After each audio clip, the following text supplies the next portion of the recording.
Welcome to the Grow Bridge. I'm your host, Ivo Castillo, here in Miami.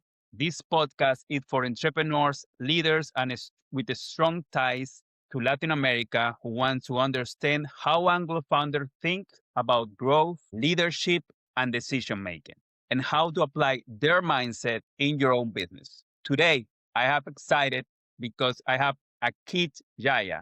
He's the founder of Odd AI.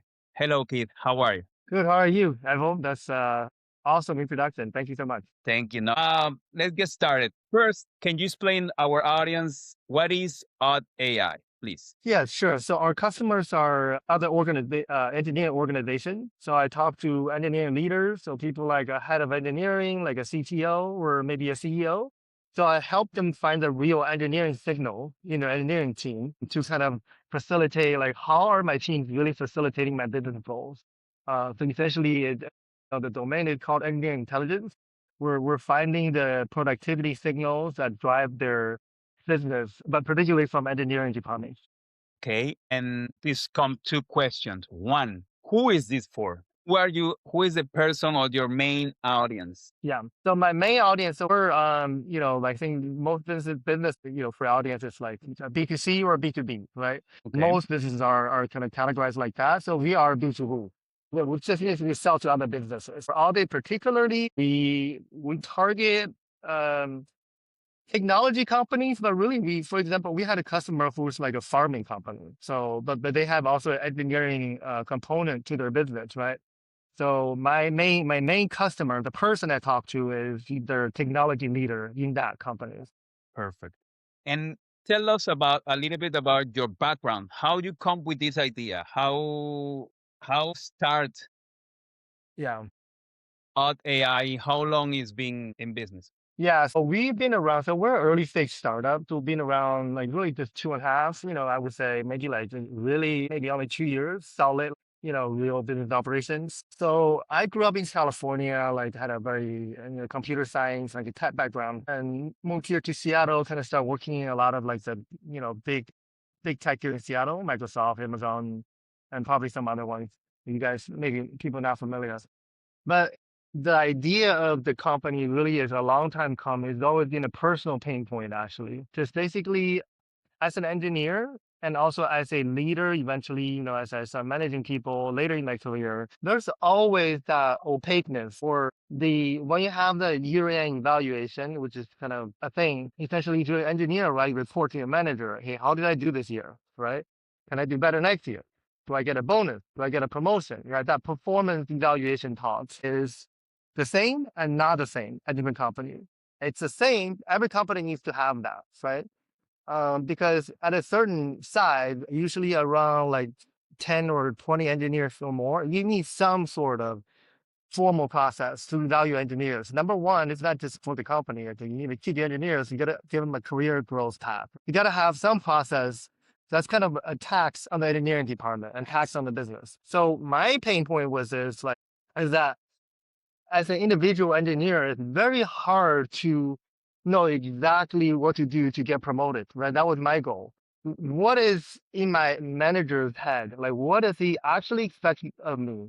Especially when the big organizations, I see my engineer manager like I don't know, every 2 months or something like that, right? So you don't have that day to day, like, okay, I think this is what he wants out of me.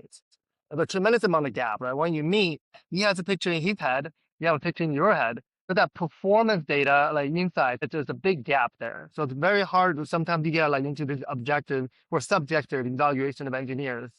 And a lot of friction. The people got happy, people got fired, and later on, same thing. There are people I want to keep, I want to promote, but I had to convince my boss. So it's not enough real insight and data to do that kind of thing. So all of that pain point was when AUDE was born. What is the major shifts are you seeing in your industry right now? So I will answer that, but let me just touch on the leadership question, right? That's Yes. actually a really good question, and one thing that we're trying to figure out, because you think about very like technical field like engineering, right? You think about like, okay, who can write the best code, right? Who's the best engineer? But over my lifetime experience, hiring people from really good schools, MIT, or hiring like kids or hiring some, what makes a team effective actually are not those guys. It's like you said, a leader. Leader doesn't mean you're like director of engineering. Leader just means actually you're one of the team member and you could be a leader, meaning you are, say, I helped Ivo, which is his work today. He got stuck. I took 15 minutes, I'm blocked in. I do my work later, maybe. There's a newcomer on the team, right? He's following process, but I take my own time to say, hey, are you doing okay? Like, do you need help? You're brand new to the team. Anything I can help you with? That is a leader. And it's not just like a good sounding story. There's data that backs this up. So my system help leaders that a higher level with like say 500 engineers. Who are my leaders, quote unquote, within the team, right? So that's those people are actually what makes engineering team really effective. So like just kind of a little tangent there. But to answer your other question, what's really shifting AI? I think AI is, my product obviously is an AI driven product, right? In order to find these like intangible signals, not just say how much code did you write, how many features did you deliver, to find those qualitative, like we do use, we're based on AI, right? But within my customers' organizations, the biggest shift is definitely AI. I think but unlike most people thinking AI is going to replace everything, to replace marketing, replace like engineers. There's a lot of like advertisement, I would say, of AI, which overstates the power of AI. We're nowhere near AGI, meaning like another person. Like we're not even close. And there's no theory to currently computer science wise to say you just gotta do this and we'll get it. No, like nobody knows these things. No AGI on the horizon, that's for sure. And we are definitely tailoring, like tapering off in the capability of AI. So unless we have a breakthrough, this is pretty much what we're gonna get. There's gonna be evolutions, ChatGPT 5 and 4. Mm-hmm. It's not a revolutionary difference, right? It's evolution. So the biggest like thing is that like people overestimate the power of AI and its application and his uses. And so that's probably the biggest, like, I guess, try to be careful of. If your audience like has small businesses and other people could pitch an AI solutions, like especially like, hey, I want to have an AI solution that can do all the sales calls. I think that's you got to be very careful with that, right? Because like just think about like in the sea of AI generated stuff, what would another human being value? They will value actually human interaction. So with the sea of AI generated stuff or AI automated stuff, why you take the time to call your customer or write that email yourself, even if it's imperfect, it's actually valued much more, like, higher. The other human on the other end, who's at the end of the day your customer, don't value that much more. And I definitely see that, even in engineering field. Look, let me tell you one thing. I see business every single day. I help them, small businesses, with the marketing, right? Yeah, And all of them, eventually, what it helps me is just using AI to improve my marketing skills and my right. marketing services. Yeah, 100%. But the day when they ask me for automation or something to solve it, is I always say, hey, look, this is great, but you have to be in it. You have to Exactly. put your human side on it. You have to Yeah, curate. exactly. You have to Yeah, curate to your own needs. This automation until now doesn't work by themselves and yeah, doesn't gonna bring you results. At yeah, least you put some work on it and control it and be on top of it, 100%. and improvement Yeah, and optimization and put your personalizations into it. yeah, yeah. That is like Instead, 100%. it's the same thing they have on a chat GPT and go and do it. You know what I Yeah, mean? yeah, exactly. And 100%. everybody's doing now. So all this automation is a commodity if you don't make your own. Exactly. It's 100%. It's actually an advantage for people who are very personable, stand out personally. And like you said, the sea of other people doing generated stuff. And there's nothing wrong with it. You can it help you. It's having a power tool, right? But like, it's like handing a really powerful power tool to a person who's not a carpenter. Yeah, this tool can do everything, but you better know where you're shaping, the table, like, you better know some like the skills. So Yes. 100%. So this brings me a question. How do you target in the B2B marketing? That's actually a problem like I haven't cracked really. So we've done a lot of inbound marketing kind of.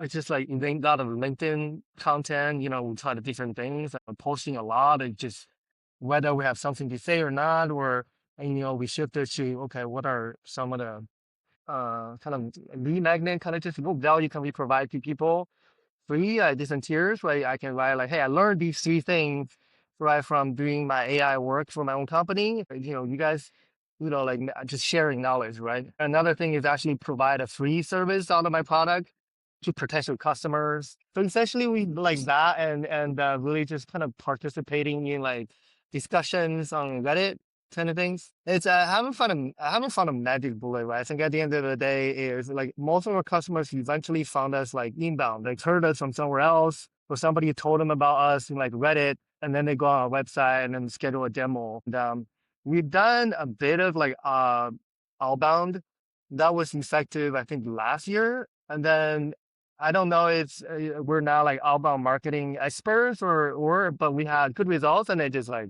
essentially died. When I say outbound, I mean like email marketing, um, even just kind of LinkedIn more on the cold outreach side. So that's kind of how we've been doing that. But as far as finding the thing, we have our engineering leader, smaller-ish because we're pretty small. So we have our customer profile audience, find your size of the company, and then we just find the say we find like in North America, who are the engineering teams that are fairly modern, right? Within this size. And then we find a couple of people holding the title that we need, right? We check out this profile and there's a list of people we always see. So that's kind of how we do it. And you know what? Thinking about that, in this market with the strong stereotypes about software, what make your marketing hardest right now? I think I think again, it's like maybe slightly different than it depends on the segment. I mean, like you're the marketing expert, so maybe you should tell me. But in my opinion, I only know what's hard for me, like because I'm B2B, but I'm not Yeah. any B2B, right? I'm only going B2B after like with a strong like the revenue depends on like a technological product, right? They don't have to have a technology company. For me, the farming company, right? They do farm equipment, but their revenue is the heavy components engineering team that drive that revenue. So I need that kind of customer. On top of that, I need to find their engineering leader who are more avant-garde or like forward thinking. Not every engineering leader is going to be like, oh, I want to find the qualitative stuff. Like, a lot of them are just like happy with status quo, right? Like I'm fire whoever I fire. I don't care the growth of my employees, right? So I need to find a leader that actually are quote unquote leaders that want to grow his own team. I understand growing the team is not just about being I'm a good person, right? Like this is about making money, right? Gotta make money. So I gotta find the leaders that understand growing the team in the long term. And if that's your biggest asset, if your product or service depends on some kind of technological thing, right? So Yes. that help you stay in the game long run. So you see, like after all these filters, not that many people. So what I'm trying to get good at is condensing the people in the middle to be like, hey, you understand, yeah, my product may not give you 20% productivity gain like 3 days later, but it will give you clear signals to drive your next quarter signals immediately. It's just kind of to really communicate that is probably the hardest thing. Yes. Marketing messaging. Yeah, and definitely have to have a size of employees around the engineers team. I don't know, about 10, It's gotta be, yeah, it what gotta is be it? 10 and up. 10 up It's usually engineers in 10, the 10 and company up, yeah. where the technological and is the core of the product, Yeah, yeah, right? exactly. Yeah, yeah. Because some people, they're like your marketing firm, for example, or people with your marketing, right? Talk to a lot of them. They hire some contracting team to do a special marketing project, and they're done, right? Like in those cases, they don't really need to grow the engineering team unless they have an in-house kind of team. That'll be the same. Yes, correct. To my audience understand more, like Odd AI turns engineer works into business results and giving managers clear insight. That Yeah, what is the one step that most often keeps your leads from being a lead to becoming a book sales call? What is yeah, this transition? What is the stop? yeah, Like you say, okay, maybe is my, I don't know, my ICP profile, or yeah. maybe is the lack of team or the leadership. I don't know. You tell me, part. Yeah, no, that's a really good question. That's like from a marketing perspective, I have a technology background. I learned all these sales marketing on the fly, really last, I would say 7, 8 months. So that's a really good question. I feel like we have a top of the funnel problem, meaning um, once we get a quote unquote qualified lead, they usually go demo, book demo, boom, boom, boom, boom, boom, right? Like whether it convert is kind of a different problem. But the thing is about filling the pipeline with enough leads. Maybe we're talking about different definition of leads. They could very well be like you, right? Somebody who saw it, like it's a lead, but how do they like, like what takes them from just being an interested party to scheduling a demo? Like I think that is my gap for specifically like you said. The short answer is I don't know. I have a lot of guesses. I don't know. Since if I know, I would have solved that, right? Um, Yeah. my guess is the kind of the process of finding this type of leaders who are already because it's not as simple. My product has a little bit of internal complexity than to describe to your audience, for example. It's not like, hey, I sell Slack. I sell Slack. Yeah, it's a technical product used for organizations, but you communicate on Slack like a text message. Everybody gets that. It's pretty simple to do your messaging, right? And you can add on top of it. But for my product, right, like, that one sentence description you gave is really good, right? We help engineering leaders really tie the engineer activity on the ground to business results. So that's really good, right? But if I say that, people have no idea, okay, but how do you do this? What would your product look like? Blah, blah, blah, blah, blah. But if I say Slack, they know, okay, text message, they get it. So I feel like that conceptual gap, so somebody had to be interested enough to take that second step, at least read the second, subtitle. What you okay, this is okay. You take my data, go through an AI engine, get me insights, right? So instead of typically, oh, I get it, not interested, not interested, they have to actually, oh, okay, let me read again. So that filters out a lot of people. That's my guess. That's my guess. And then obviously another kind of something else very urgent on the part of my customers to be like, I need to schedule a demo like today. Yes. That is the tricky part of marketing, right? Yeah, Get to the exactly. pain points, gain to the expectations, give the right message to awake your interest, right? Yeah, exactly. Exactly. Do you find any like, or you are still searching out to have this right message to try to get the right points of your product? Right. Forget. Let me ask you something. Let me reframe.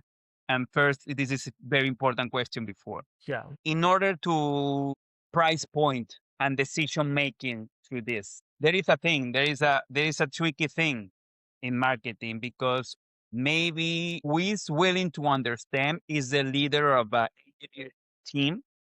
Right.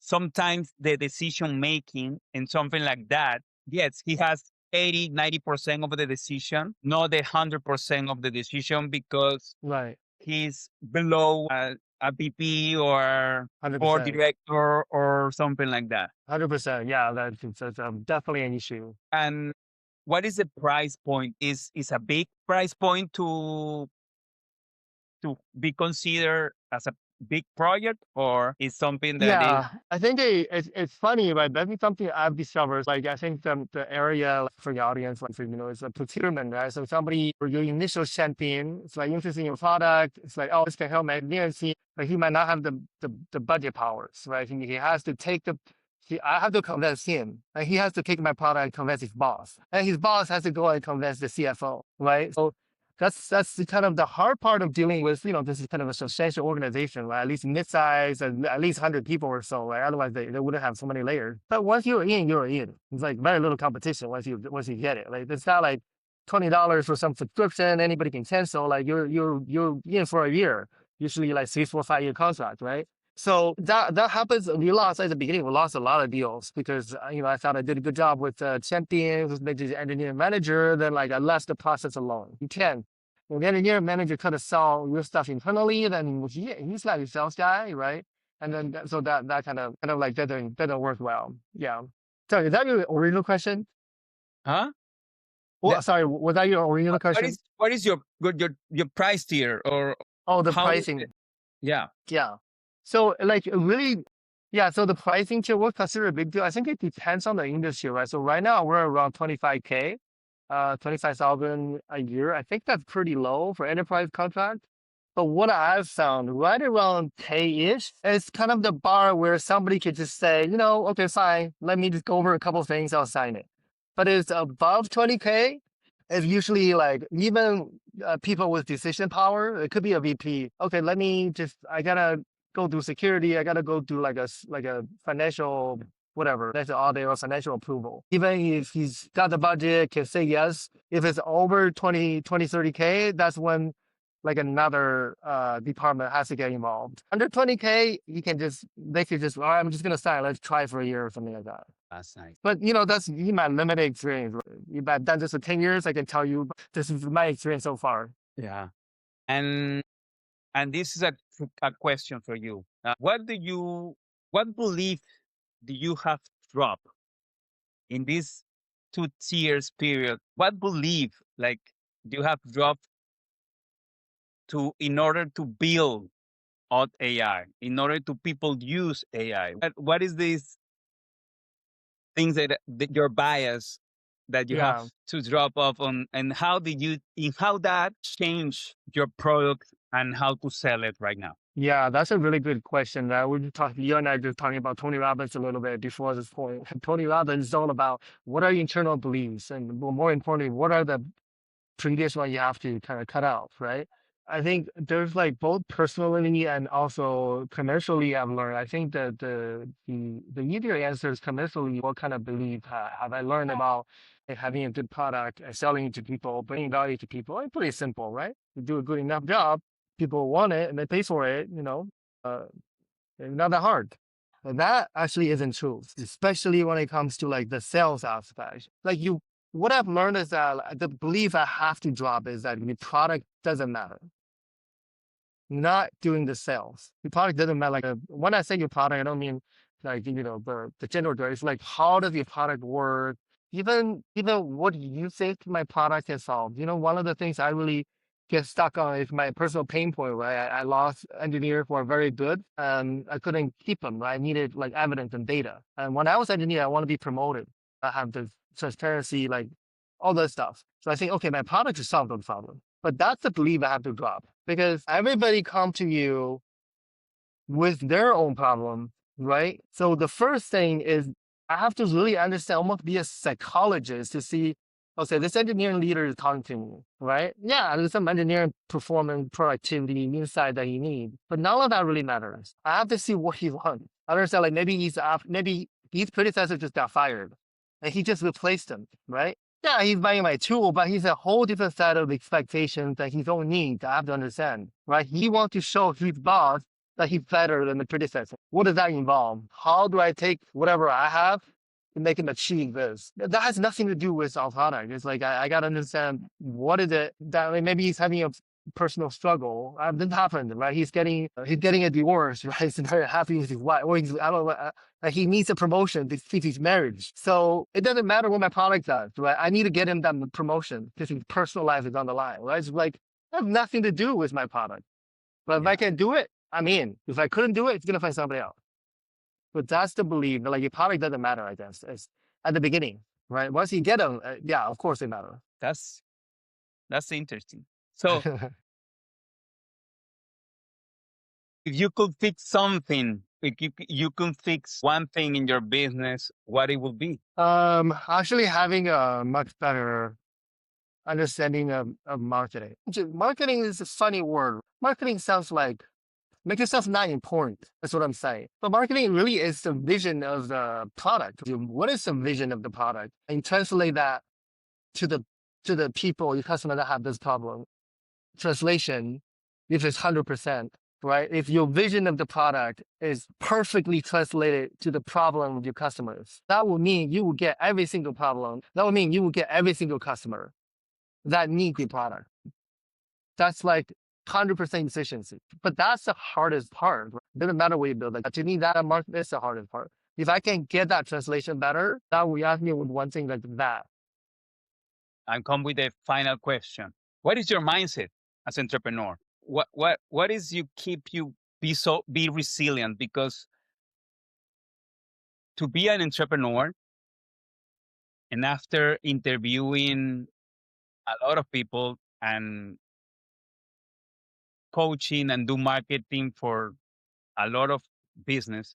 Hmm. In entrepreneur, you just have one thing in common, and this is be resilient. Okay. The rest, everybody changed the background, their pain points, their life experiences, the motivation, you know, the That's right. emotions change. But be resilient is the one thing everybody has in common. Yeah, And 100%. what is what is the complement of that resilience? Yeah, it's interesting to hear that. Like among startup founders, it's like it's same thing. I think is for me personally, it's pretty simple. It boils down to one thing. It's like I always think when I die, I want to know I've put everything on the line and I've tried to leverage the best of my ability. And I think I could die like feeling all right. I might have failed, I might have succeeded, but no regret. So every time I remember working for making like pretty good money at big companies, I'm never happy, right? Because I know if I died like the next day, like I didn't really try. I didn't try hard enough. But even if like, we've been doing this for 2 years, right? But we're not a unicorn, $1 billion valuation, right? So but every day I think, we can keep going. We have customers, like we still have leads, right? We have product to build. Oh, I mean, I don't know. I run out of money. I had to sell my house or something, right? Like then, but even then, it'll be like, all right, fine. I just, what's the worst that could happen? I go get a job again or something, right? But then I know, okay, I've tried, and I feel like I feel good, right? Otherwise, I would be unhappy. And yes, yes. And there is any advice you can give to the audience? For example, because here we watch a lot of people that are looking for innovation, are Mm, looking, and that's why I found this gap. How we can make a bridge between where the innovations starts and yeah, where the rest of them of us are following these right, guys. So yeah, there is a thing. I know there's a lot of cultural, there is a lot of education, yeah. opportunity, market size, but Yeah, somebody wants to like innovate, make something new, become entrepreneur. That the question? Like, what advice would I I correct. s- I think the question is really good.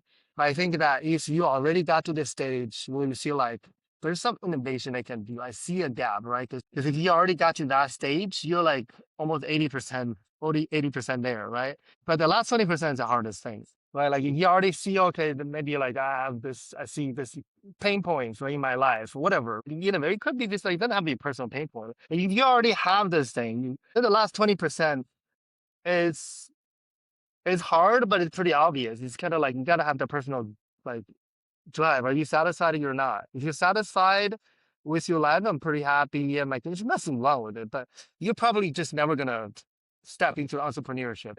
It just won't happen. Like if you have some sense of dissatisfaction with your life and you just feel like something isn't like too mundane every day, then I would invite you to like double click on that thought because that usually is the seed of stepping into entrepreneurship for every founder I've met. They were unhappy about their life. It's not the product, not really the pain point. That personal dissatisfaction is what make them jump to the entrepreneurship, right? The innovation itself, it's almost like a byproduct. Those because those kind of people will solve something. Like their innovation they found like when they're a kid, or where they will step into entrepreneurship and learn all the things you said, and then find a problem and solve it. But they will do you will do something like that. And then the other flip side of the coin is there's nothing wrong with not doing entrepreneurship. 99% of entrepreneurs fail. I mean, I might fail. So Yeah, it's part of yeah, part of the game. the game, right? Yeah, exactly. And that's what is the resilience come in place, right? Exactly. Because you gotta have something that's more painful than the pain of entrepreneurship. And that's where resilience comes from. It's not just Yeah, I'm more resilient. Nobody's more like ask you to go swim the ocean when it's winter. It's not about resiliency, right? But if you have a family like starving at home, I gotta swim the ocean to like, I don't know, win the prize. I'm a good swimmer. yeah, I'm gonna freaking do it. It's not about resiliency. It's about what other pain is there that's worse than this. that's right. That's right. Um, Thank you for your time. Thank you, audience, for listening to this podcast. And anything else? I would say, yeah, I had really good questions and make me think about some of these things. And I think it's very interesting you're doing those things for the audience that you have. Like I've been very interested to see, how many like your audience members actually like, take any one of your podcasts and just like, become and do something that's just like, it'll be lovely and satisfying to see. Perfect. Thank you very much. Thank you, people. See you. See you next time. Thanks. Thanks, Avo.